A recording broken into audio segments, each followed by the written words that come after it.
Tiyak magbubunga.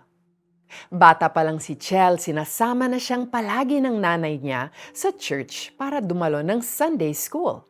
Kapag summer, ine-enroll siya sa 5-day DVBS o Daily Vacation Bible School para mas lalo niyang makilala si Lord through a study of Bible stories fit for children.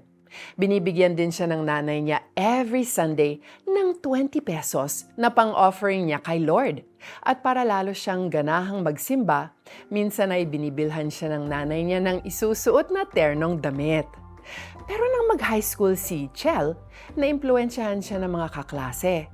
Natuto siyang magbisyo at tinamad ng mag-church. Fast forward, namatay na ang nanay niya na laging nagpapaalala at nananalangin para sa kanya. But a near-death experience due to an illness brought her to her senses. She cried out to God and the Lord heard her. Now she is recovering, but more importantly, she has returned to God, consciously acknowledging Him daily, reading His Word, listening to podcasts, and regularly praising the Lord. At ang madalas niyang kantahin, ang favorite worship song ng mother niya na kinakanta nila noon when Chel used to attend church.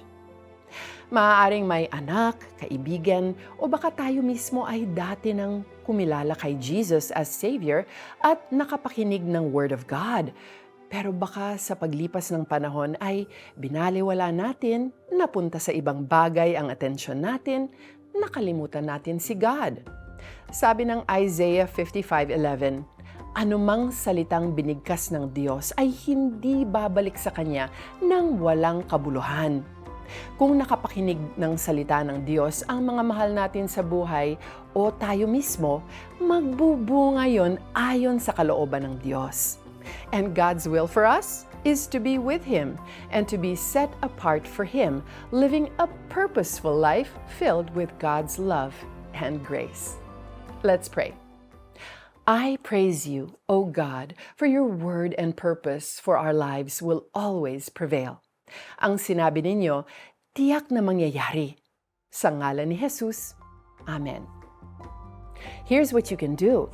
Pray for someone who may have chosen to live apart from God and expect that in due time, God's word will come to pass in the life of this person.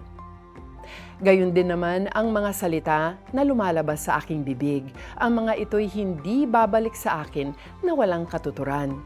Tutuparin nito ang aking mga balak at gagawin nito ang aking ninanais. Isaiah 55:11. Thank you for joining today's Tanglaw Devotion. I'm Joyce Burton Titular. God bless.